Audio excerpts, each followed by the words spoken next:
Coming up, remembering those who have made the ultimate sacrifice in service to the city. A variety of events geared toward helping Norfolk residents find new careers, and a new TV channel that features Norfolk's nautical nature. These and many more stories from Lafayette to Lambert's Point coming up on Norfolk News Now.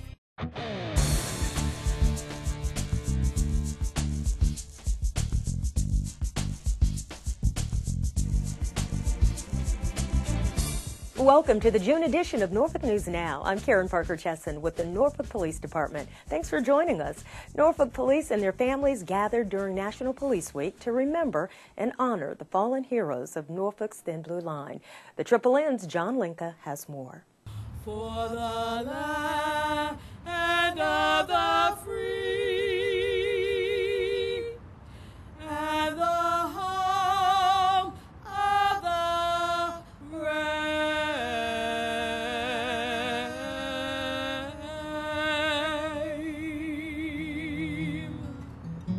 Every year since 1963, cities around the nation gather to pay their respects to officers lost in the line of duty during National Police Week. Since 1963, the Norfolk Police Department has gathered during this week to pay tribute to our fallen officers. Once again, we come to honor our 38 brothers and sisters who have made the ultimate sacrifice. This year, Norfolk honored its fallen heroes with a memorial ceremony on the steps of City Hall. As I stand here in front of families who have had their worst fear realized, I am humbled beyond belief. I say to you that there is no way we can fully repay the debt that we owe you for your sacrifice and the sacrifice of your loved one. But I promise that this department will not let your sacrifice be without purpose. We will continue the fight for justice. Your officer will never be forgotten, and each of you will always be a part of our family. We will be here for you as you were here for us in the support of our fallen comrade. This annual ceremony is a solemn reminder of the real and ever-present danger our police officers face each time they go on duty. And it is an opportunity for our community to come face to face with the sometimes tragic reality of law enforcement. We understand the stress of police work. We understand the hazards that go hand in hand with what our law enforcement officers do. And there should be no doubt in anyone's mind that we are proud of the men and women who serve in the Norfolk Police Department and all law enforcement agencies. The ceremony included a reading of the 38 officers who have died in the line of duty dating back to 1904. Rufus A. Hobbs, end of watch, July 23rd, 1909. A 21-gun salute, and the placing of roses at the memorial bell. For Norfolk News Now, I'm John Linka.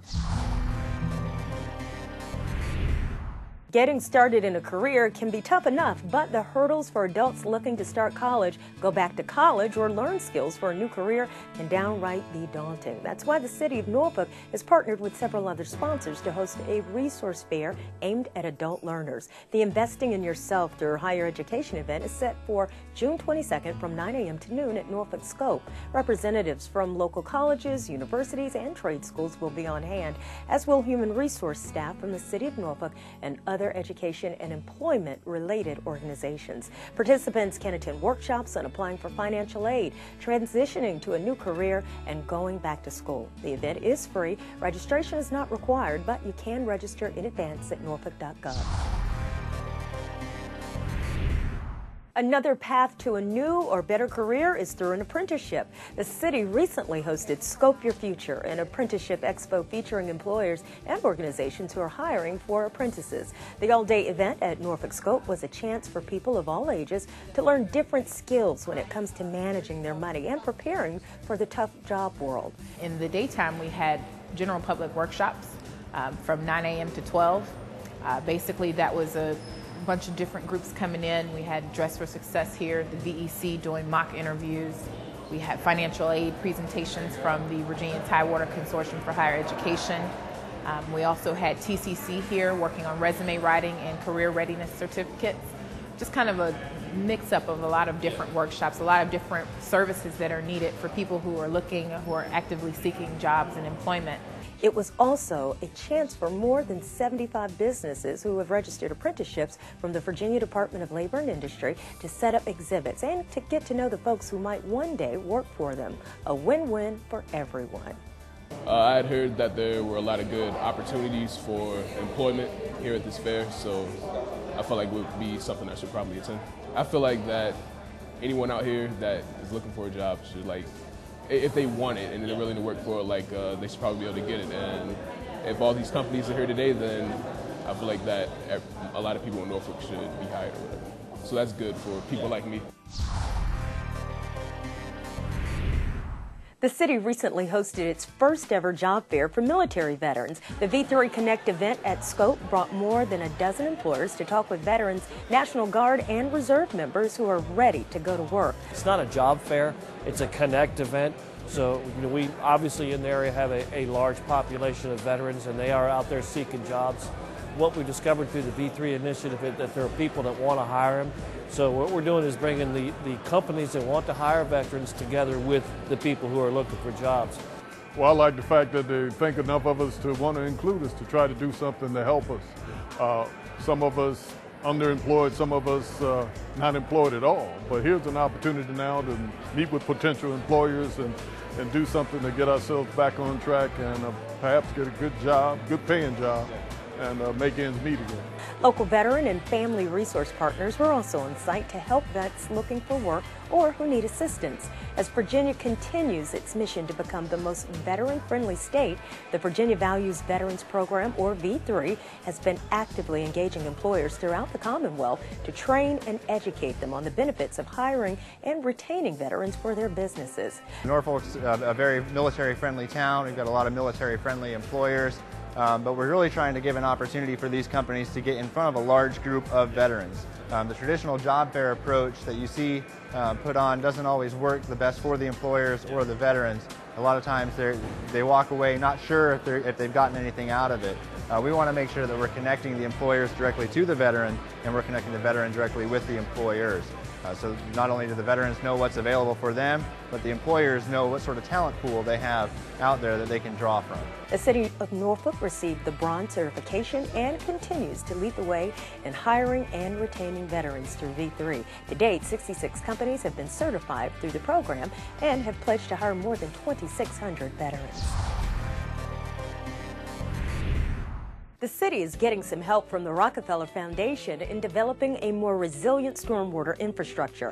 After Hurricane Sandy, the Reinvest Initiative selected 8 partner cities to work with on rethinking the way urban infrastructure is designed, planned, implemented, and financed. The 2-year initiative is funded by the Rockefeller Foundation. The goal of the Reinvest Initiative is to help cities use public resources more efficiently and attract new sources of private investment to ease the pressure on city personnel and budgets. Other major cities that are part of the project include Miami, New Orleans, and San Francisco. The city of Norfolk has kicked off a 2-year effort to improve Tidewater Drive between Banker Road and Norview Avenue. The large project includes roadway improvements and utility upgrades because the project impacts so many residents, businesses, motorists, and pedestrians. The city has launched a webpage dedicated to the latest information, including project schedule and closures. Go to norfolk.gov and click on the yellow icon of the mermaid in a construction hard hat at the bottom of the page. Last month, Norfolk residents got to take part in another effort to help keep Norfolk beautiful, and the Triple N was there. Today we are collecting electronics, used electronics from citizens of Norfolk and beyond to put them to the right place and recycle as much of that material as we can and to make sure it does not go in the landfill. So this is very convenient for the resident. They can just pack their material in their car, pull up, and we will take it out for them. And we're doing this as a special event today here at ODU WHRO studio parking lot, but we have this collection going every week, Monday through Saturday. There you go, right there. Well, it makes me feel wonderful. It's wonderful that the city organizations like the Environmental Commission can sponsor this kind of event. This keeps a lot of material out of the landfills. A lot of the electronics that we have in our homes today have materials that are toxic, and when they leach out into the water table, it's bad news for our water quality. So on top of that, there are materials in there that are very valuable for making new things, new computers, new electronic components, and other materials. So all that material has an opportunity to be used again. Okay. Computers definitely, and all kinds of other electronics as well. We have the need for, there's plastics in that material, there's metals. Yeah, I'm happy with that one. So anything that you have that pretty much has a cord on it is part of our electronics collection. Be very careful.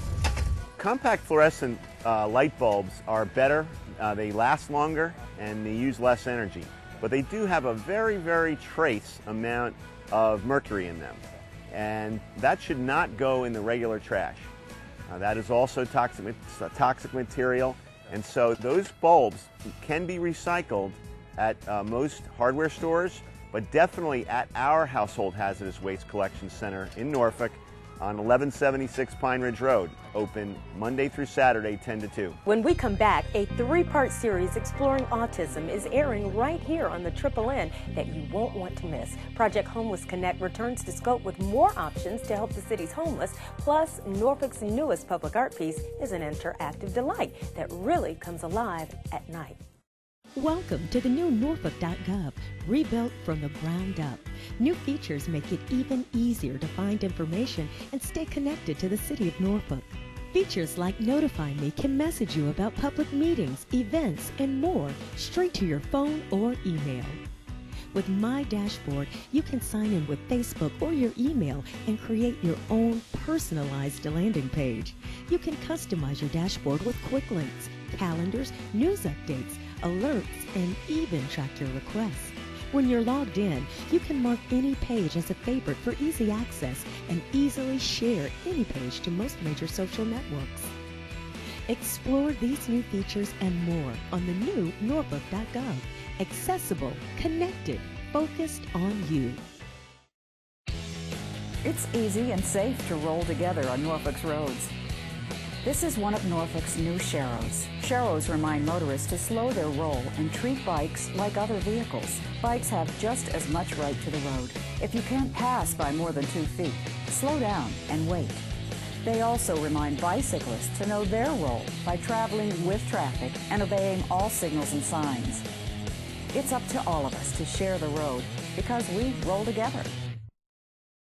Welcome back to Norfolk News Now. The Triple N's Health Watch program recently wrapped up a special 3-part series on autism spectrum disorder that is airing across Hampton Roads. In the first part, producer and host Terrence Apper-Anderson brought in expert guests to help define autism and talk about symptoms, treatments, and resources. In the second edition, Terrence hosted children with autism and their parents to talk about their experiences. The final episode of the series highlighted 3 remarkable young people who also happen to have autism spectrum disorder. Celloist Ben Medrin, swimmers Sean Harrington and Travis Meeks, a young man who has proven his ability to be independent by navigating the Norfolk Tide light rail system solo. The last edition also featured a live studio audience who had a chance to pose their questions about autism spectrum disorder to a panel of experts. This impactful series is available online anytime at youtube.com/NorfolkTV. Hundreds of volunteers came out to Norfolk Scope last month to help with the city's 14th Project Homeless Connect. Homeless Connect is an ongoing series of events to help connect Norfolk's homeless with services and resources they might not otherwise be able to access. Volunteers provide services like dental care, assistance getting Social Security cards, education help, veteran services, and housing assistance. May's event focused on lifelong learning with an expanded employment and education section. New to the the event this time, guests received a one-day bus pass for traveling to follow-up appointments. The Salvation Army also provided guests with clothing vouchers to use at the Salvation Army thrift store. The Norfolk Public Library donated books and magazines. The next Project Homeless Connect is scheduled for October. To learn more about Project Homeless Connect or other opportunities to help end homelessness in Norfolk, contact Norfolk's Office to End Homelessness at 664-4488.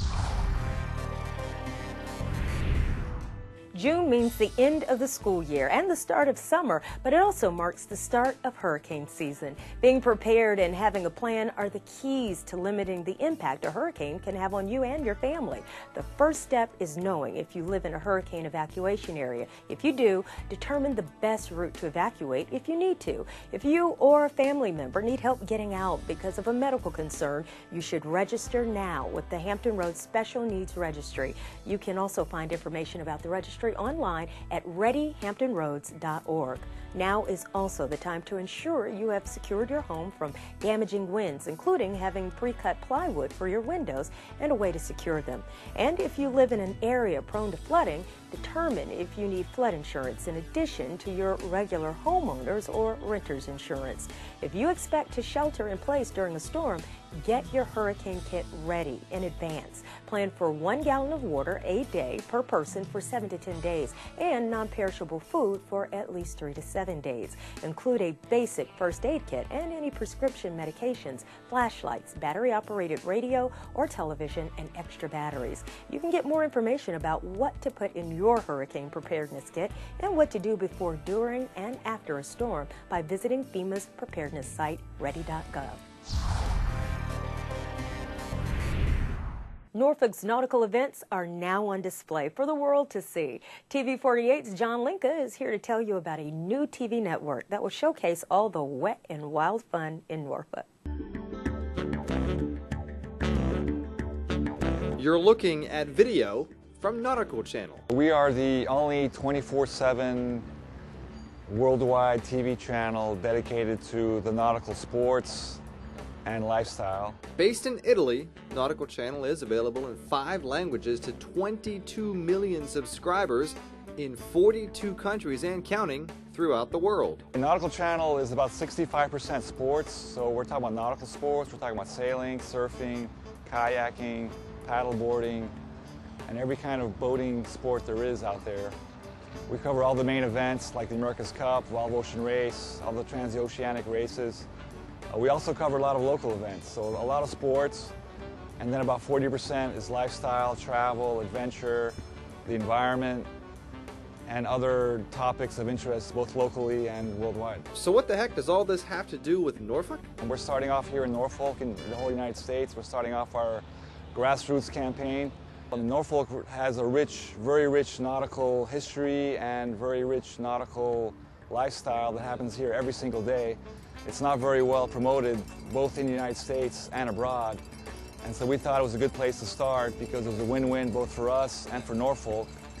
We basically like to tell the world what's going on here in Norfolk in terms of the environment, water, cleanliness, and the environment, and new things happening here in terms of working with inter-school kids and teaching them how to sail, and basically telling the rest of the world in 5 different languages what's going on here in Norfolk so that everybody else could learn from that as well. Now, the obvious question, how can Norfolk residents find it? We've been on Dish Network, channel 9797, International Basic Sports Network on Dish. But we're also speaking to the local cable operators, speaking to Cox Cable, and we're speaking to other cable operators across the country, including the AT&T and Verizon. So we expect to be available on different operators pretty soon. To learn more about Nautical Channel, just log on to its website, nauticalchannel.net. For Norfolk News Now, I'm John Linka. There are good times to be had all over Norfolk this summer, and Good Times Magazine is your ticket to all the fun. Good Times is the quarterly publication that lets you know about all the recreational and enrichment opportunities available for residents of all ages. Check out the summer edition for a variety of camps for kids from 5 through teens. You can also check out Summer Rec Center schedules to find out when you can take a dip in one of the many city-owned pools to beat the heat. Art, music, dance, sports, Good Times is your guide to whatever ignites your passion this summer. You can check out Good Times online at norfolk.gov, and you can also pick up a copy at any City of Norfolk Recreation Center or library. Norfolk's newest piece of public art was dedicated at MacArthur Square last month. Metal Matisse is an interactive light and sound installation. The sculpture is made of stainless steel, light and sound. It is also called Metal Matisse because it depicts a 30-foot tall bouquet of flowers in a vase loosely adapted from paintings by French artist Henri Matisse. As viewers approach, each flower gives an individual response. At certain times, all the flowers join in an orchestrated chorus of light and sound. For more information on Metal Matisse and all of Norfolk's public art displays, visit them online at norfolkpublicart.org. Well, that wraps up the June edition of Norfolk News Now on the Triple N. Thanks for watching Norfolk's Neighborhood Network. For all things Norfolk, I'm Karen Parker Tesson with the Norfolk Police Department. Take care of yourself and your city and celebrate life daily.